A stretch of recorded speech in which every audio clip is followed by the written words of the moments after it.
টি-20 সিরিজে white wash করলেও one day ফরম্যাটে এসেই ছন্দ পতন বাংলাদেশের। 222 রানের টার্গেটে হাড্ডাহাড্ডি লড়াই করেও ব্যাটারদের ব্যর্থতা পুরোপুরি পুষিয়ে দিতে পারেনি বোলিং ইউনিট। মাঝে আফগান শিবিরকে চেপে ধরে কিছুটা আশা তৈরি করেছিল তানজিম সাকিব, কিন্তু শেষ দিকে এসে আর পেরে ওঠেনি টিম টাইগার্স।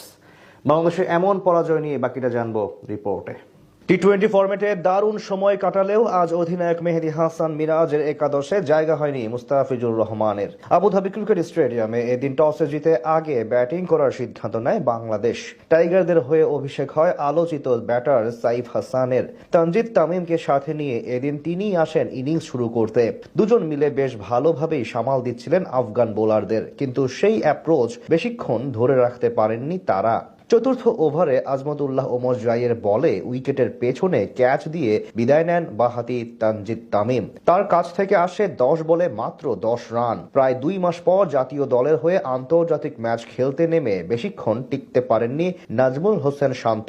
5 বল খেলে মাত্র 2 রান করে তিনিও ফেরত যান একই বোলারের শর্ট লেন্থের ডেলিভারিতে সহজ ক্যাচ দিয়ে। এদিকে ফর্মের ধারাবাহিকতা বজায় রেখে নিজের প্রথম ম্যাচে বেশ সাবলীলভাবেই ব্যাট চালাচ্ছিলেন সাইফ হাসান, কিন্তু সেট হয়েও 37 বলে 26 রান করে তিনি আউট হন রশিদ খানের হাতে ক্যাচ দিয়ে। 53 রানে 3 উইকেট হারানো বাংলাদেশের হাল ধরেন অধিনায়ক মেহেদী হাসান মিরাজ এবং তাওহিদ হৃদয়। তাদের ব্যাটে চড়ে 100 রানের গন্ডি পার করে টিম টাইগার্স, কিন্তু অতিরিক্ত ডট বল খেলে ধীরে ধীরে প্রেসার বাড়াতে থাকেন এই দুইজন। 31তম ওভারে ছক্কা মেরে অর্ধশতক পূরণ করেন হৃদয়, আর এই 2 ওভার পরে 74 বলে হাফ সেঞ্চুরির ঘরে পৌঁছান মিরাজ। কিন্তু এরপর আর বেশি দূর আগাতে পারেনি তাদের জুটি।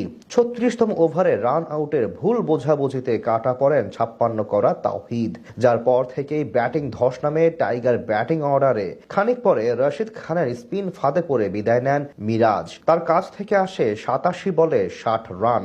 দলের বিপর্যয়ে হাল ধরতে পারেননি নুরুল হাসান সোহান এবং জাকের আলী অনিক। শেষ দিকে কিছুটা লড়াই করে দলীয় সংগ্রহ 200 পার করেন তানজিম সাকিব। শেষ পর্যন্ত তার 17 রানে ভর করে 221 রানে অল আউট হয় বাংলাদেশ। জবাব দিতে নেমে ব্যাট হাতে দারুণ শুরু করেন আফগান 2 ওপেনার রহমানুল্লাহ গুরবাজ ও ইব্রাহিম জাদরান। দুজন মিলে দারুণভাবে সামলাতে থাকেন টাইগার বোলারদের। বিপরীতে একটি উইকেট পাওয়ার জন্য দিশেহারা হয়ে পড়ে বাংলাদেশ।